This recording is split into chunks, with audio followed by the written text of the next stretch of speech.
ব্যারাকপুরে। তো যখন ব্যারাকপুরে থাকতাম তখন একটা তুক ছিল, যেদিনকে আমরা প্ল্যান করতাম তো ভাত, সর্ষের তেল দিয়েছি মাঝখানে, একটা কাঁচা লঙ্কা। গরমে যদি আমি পুরো ব্যালকনি ক্লিন করি, চোখের মধ্যে ঘাম ঢুকে যাচ্ছে।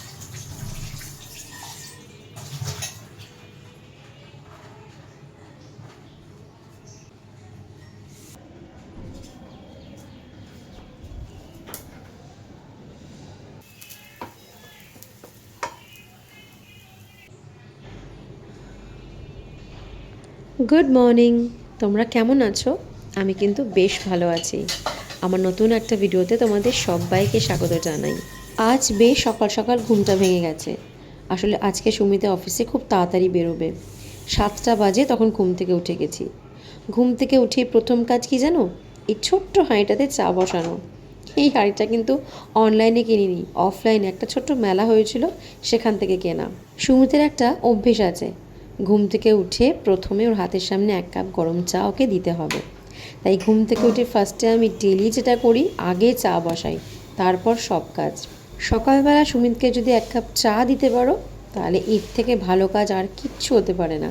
ও ভীষণ খুশি। তো যাই হোক, চা তো এখানে হয়ে গেছে।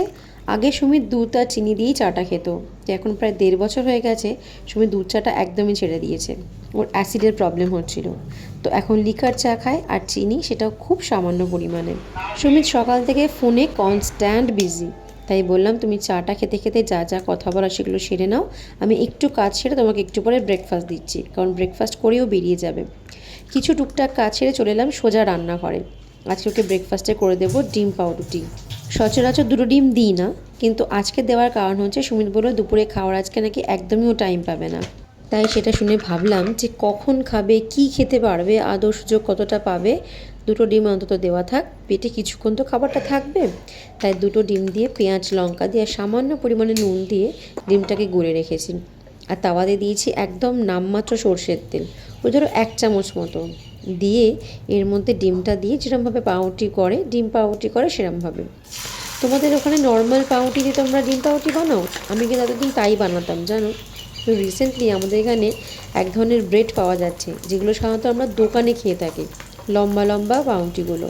সেগুলোকে মাঝখান দিয়ে হাফ করে ডিম পাউরুটি দোকানে সাধারণত দেয়। বাট আমার ফ্ল্যাটের পাশে একটা লোকাল স্টোরে দেখলাম ওই ব্রেডগুলো আজকাল রাখছে, তাই সেদিনকে 2টো নিয়ে এসেছিলাম। এই দেখো এই ব্রেডগুলো, চিনতে পারছো? দোকানে কিন্তু এই ব্রেডগুলোই দেয় ডিম পাউরুটির জন্য, কিন্তু আমি খুব একটা চোখে দেখতে পেতাম না বলে কোনোদিন কিনতে পারিনি। এখন দেখেছি তাই নিয়ে এসেছিলাম। তো এটা দিয়েই সুমিকে ডিম পাউরুটি করে দিলাম সুন্দর করে গুছিয়ে, যাতে কিছুক্ষণ পেটে খাবারটা ওর থাকে। সুমি যখনই ঠিক করে টিফিনটা গুছিয়ে খেয়ে বেরোয়, আমি খুব শান্তি পাই। যদিও ওকে রোজ আমি জোর করে টিফিন খাওয়াতে পারি না, ও টিফিন খাওয়ার প্রতি ভীষণ অনীহা। খুব রেয়ারলি ও টিফিন করে বেরোয়, বাট যেদিনকে বেরোয় সেদিনকে আমি অন্তত খুব শান্তি পাই, ও পাক আর না পাক। আর যেদিনকে ও না খেয়ে বেরোয়, আমার যে কী অশান্তি লাগে তোমাকে তো বলে বোঝাতে পারবো না। ও বাইরে কি খাচ্ছে, আদৌ কিছু খেলো কি না, 10 বার হোয়াটসঅ্যাপ করি, 10 বার ফোন করি, কিন্তু কী লাভ? যাকে জোর করে কিছু করানো যায় না, তাকে অশান্তি করেও কিছু করাতে পারি না, জানো। যাই হোক, সুমিত তো অফিসে বেরিয়ে গেছে, অনেকক্ষণ হয়ে গেছে, খেয়ে গেছে বলে আজকে আমি সত্যিই শান্তিতে আছি। সোজা চলে এসেছি ব্যালকানিতে। ব্যালকানির অবস্থা দেখেছো? প্রায় 7-10 দিন আগে এসিটা ক্লিন করিয়েছিলাম, কেমিক্যাল ওয়াশ করে গেছিলো। ফলে পুরো বারান্দাটা এত নোংরা হয়েছিল যে আমার বারান্দাতে যেতেই ইচ্ছে করছিল না। কিন্তু গাছগুলো আছে, যত্ন না নিলে গাছগুলো তো তার এফেক্ট পড়বে। তাই সুমিত বেরিয়ে যাওয়ার পরে নিজে একটু ব্রেকফাস্ট করে নিয়ে সোজা চলে এসেছিলাম ব্যালকনিতে। আজকে কাজ করতে আসার একটা বড় কারণ হচ্ছে রান্না করা আছে। রান্না বান্না করে কিন্তু এতগুলো এক্সট্রা কাজ সত্যিই করা যায় না।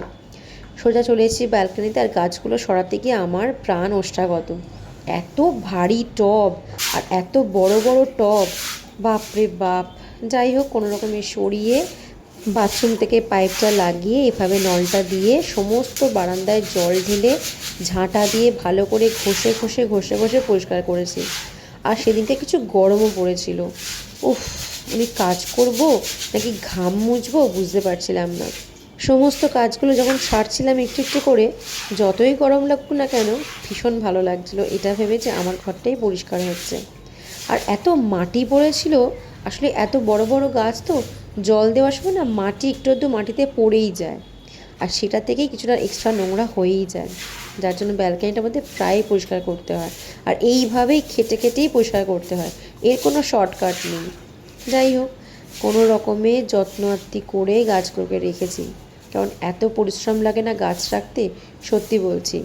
ইচ্ছে থাকলেও আজকাল আর গাছ কিনি না, ভীষণ ভীষণ ভীষণ পরিশ্রম হয়। হ্যাঁ, নিজে যদি একটা অনেকটা বাড়ি থাকতো, জায়গা জমি থাকতো, তাহলে হয়তো এতটা পরিশ্রম হতো না। কিন্তু ঘরের মধ্যে ব্যালকানিতে যদি এত গাছ থাকে, সেখানে নোংরা হয়, মাটি পড়ে, পাতা পড়ে, আর ভীষণ পরিশ্রম হয়। ফাইনালি করে নিয়েছি পুরো ব্যালকানিটা পরিষ্কার, দেখতেই পাচ্ছ পুরো ঝকঝকে তকতকে করেছি। তবে হ্যাঁ, এটার পাশাপাশি আর একটা কাজও করেছি, যেটা ভিডিও করতে একদম ভুলে গেছি। সমস্ত গাছগুলোকে ভালো করে স্নান করিয়ে দিয়েছি, কারণ যখন ওখানে থাকে, মানে জায়গায় জায়গায় থাকে, তখন না বড় নোংরা হয়। ভাবলাম যখন পরিষ্কার করছি তাহলে একবারই করে নিই। সমস্ত গাছকে জল দিয়ে ভালো করে স্নান করিয়েছি, করে যেরকম গাছ যেরকম থাকে সেরকমভাবে আবার প্লেস করে দিয়েছি। দেখো তো এখানে ব্যালকনিটা দেখতে কীরকম লাগছে, ভাল লাগছে? আর এই দেখো, প্রত্যেকটা গাছকে স্নান করিয়ে দিয়েছি।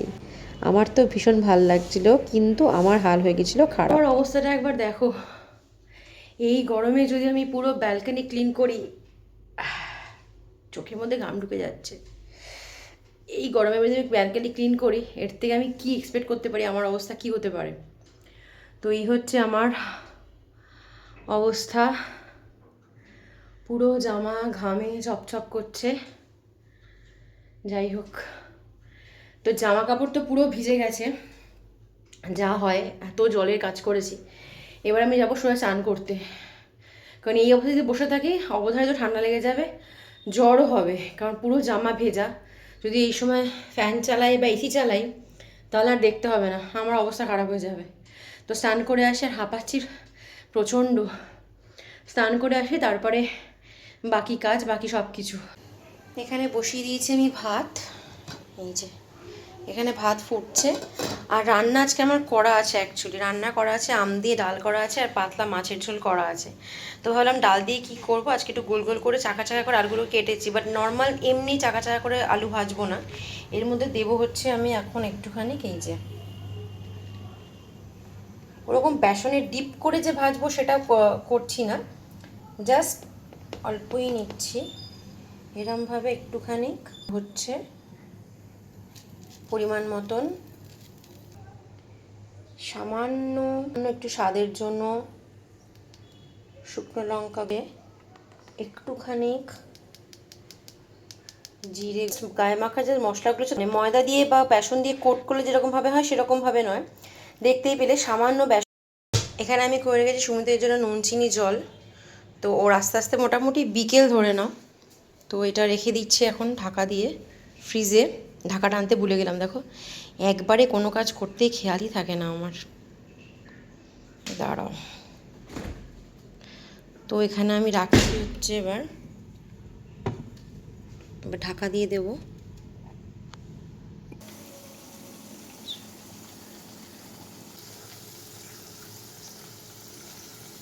একটা পিঠ ভাজা হয়ে গেছে, আর একটা পিঠ দিয়ে দেবো, তাহলেই কমপ্লিট। আর যত খুব পাতলা করে স্লাইস করেছিলাম আমি টুকরোগুলো, খুব ভালো সেদ্ধ হয়েছে, প্লাস চন্দ্রমুখী আলু তো ওই জন্য আরও সুন্দর লাগছে, মানে খেতে ভীষণ ভালো লাগছে, মুখে দিলে মনে হচ্ছে যেন মিলিয়ে যাচ্ছে নরম মাখনের মতো। তো ওখানে আলু ভাজাটা অলমোস্ট ডান। এবার আমি খাবারটা সার্ভ করব। এখানে আমি নিয়ে নিচ্ছি হচ্ছে আম দিয়ে ডাল, কড়াই ছিল, মাছের ঝোলও করা ছিল। এই যে আম দিয়ে ডাল, চাকা চাকা আলু ভাজা, মা দিয়েছিল ঝিঙে আলু পোস্ত, আর এই হচ্ছে পাতলা মাছের ঝোল। এখন ঘড়িতে বাজে হচ্ছে 10:05-10 মতো, না 10:15 ক্রস করে গেছে, সরি 10:20 বাজে, 10:05 তখন আমি আলুটা কাটতে গেছিলাম। তো আজকে রাত্রিবেলার মেনু হচ্ছে, সুমিদের আছে রুটি আলু চচ্চড়ি। দুবার তোমাদের দেখালাম না যে আলুটা কেটে এরকমভাবে ফ্রাই করেছি, তো রাত্রিবেলাও সেম এরকমভাবে প্রিপারেশন করে রেখেছি, এই যে এরকম করে রেখেছি। তো এটা আমি ভাজবো, কি দিয়ে খাবো আমি জানি না তোমরা কজন খাও, বাট আমি ভীষণ ভালোবাসি। এটা হচ্ছে গরমকালে ভাতের মধ্যে জল দিয়ে রেখে দিই, তো জল দেওয়া ভাত ফ্রিজ থেকে বার করবো ঠান্ডা ঠান্ডা, নেব হচ্ছে এক টুকরো পেঁয়াজ, মানে পেঁয়াজ, কাঁচা পেঁয়াজ, একটা কাঁচা লঙ্কা, ভাতের মধ্যে দেবো হচ্ছে সর্ষের তেল, আর তার সঙ্গে এরকম মুচমুচে আলু ভাজা, এটা হচ্ছে আজকে আমার ডিনার। আমি জানি না তোমরা আদৌ কেউ খাও কি না, বাট আমার এটা ভীষণ পছন্দের। আগে না যখন ছোট ছিলাম, অ্যাকচুয়ালি আগে আমরা থাকতাম, মানে যখন আমি খুব ছোটো ছিলাম তখন আমরা থাকতাম ব্যারাকপুরে। তো যখন ব্যারাকপুরে থাকতাম তখন একটা তুক ছিল। যেদিনকে আমরা প্ল্যান করতাম, তখন আমি স্কুলে মানে ক্লাস 2-3-তে পড়ি আর কি, আমার মনে আছে সবটাই ব্যারাকপুরে। তো যাই হোক, তখন যখন আমরা রাত্রিবেলা মা এখন প্ল্যান করতো যে আজকে আমরা জল দেওয়া ভাত খাবো, মা ডেচকির মধ্যে ভাত করে তার মধ্যে জল টল দিয়ে ফ্রিজে ঢুকিয়ে দিত। রাত্রিবেলা খাওয়ার 2 মিনিট 10-15 আগে বার করে তার সঙ্গে মুচমুচে আলু ভাজা, কাঁচা পেঁয়াজ, কাঁচা লঙ্কা, সর্ষের তেল সব দিয়ে আমরা রাত্রিবেলা খেতাম। একটা তুক ছিল, যখনই আমরা ব্যারাকপুরে যেদিনকে ভাবতাম যে ভীষণ গরম, আজকাল জল দেওয়া ভাত খাওয়া যায়, সেদিনকে বৃষ্টি হতো। আমাদের গরমের যে খাবো ব্যাপারটা ভাবতাম, সেটা আলটিমেটলি হতো না, কারণ এত বৃষ্টি হতো। তো সেই জন্য এটা করতে গিয়ে আজকে আমার মনে পড়ে গেল যে ব্যারাকপুরে যখনই ভেবেছি যে জল দেওয়া ভাত খাবো, কোনোদিন গরমে খেতে পারিনি, ওটা বৃষ্টির মধ্যেই খেয়েছি, রীতিমতো ঠান্ডা ওয়েদারের মধ্যেই খেয়েছি। তো যাই হোক, এখন বসিয়ে দিয়েছি কড়া, এখানটা আমি আলুটা ভাজবো। ভাতটা ফ্রিজেই আছে, এখনো বার করে রেখে, এটা ভাজতে মিনিট 10 সময় লাগবে। আমি চাইছি ঠান্ডাটা কাটুক, আমি পুরো ঠান্ডা ভাতটা খেতে চাইছি। আমার দুবেলা খেতে খুব ভালো লেগেছে। তোমরা যারা এখন ট্রাই করোনি, সিম্পল আলু ভাজা খেতে ভালো লাগছে না, কিন্তু হাইফাইও কিছু করবো না, একবার ট্রাই করে দেখতে পারো। সিম্পল রেসিপি, কিচ্ছু না। তোমার দুবেলা অলরেডি বলে দিয়েছি আমি কী করে বানাতে হয়, তো করে দেখো, আমার মনে হয় খুব ভালো লাগবে। ট্রাই করে দেখতে পারো একবার, আমাদের খুব ভালো লাগে এটা খেতে।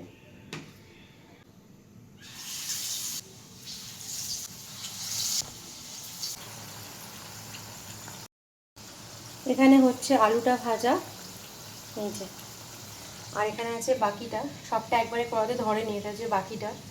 এখানে সমুদ্র তরকারি বার করে রেখেছি, প্রায় 40 মিনিট হয়ে গেল, থালাও ধুয়ে রেখে দিয়েছি অলরেডি। ভাজাটা হয়ে গেলে এইটা ভাজতে হবে, এটা হয়ে গেলে খাবারটা সার্ভ করে নেব। সুমিতের এখানে রুটি, তরকারি, কাঁচা পেঁয়াজ সার্ভ করে দিয়েছি। আর এখানে আমি ফার্স্ট লটে আলু ভাজাটা নিয়ে নিয়েছি, কাঁচা পেঁয়াজ নিয়েছি। আর এই যে সব থেকে লোভনীয় আমার কাছে, ফ্রিজ থেকে বার করলাম ঠান্ডা ভাত, জলে ভেজানো আছে, জলে।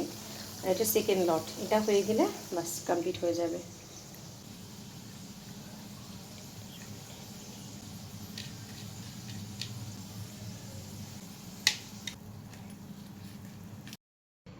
এখানে আছে ভাত, সর্ষের তেল দিয়েছি মাঝখানে, একটা কাঁচা লঙ্কা, ওদিকে পেঁয়াজ, নুন, তেঁতুলের আচার, এদিকে আছে মুচমুচে আলু ভাজা। এই হচ্ছে আজকের আমার ডিনার।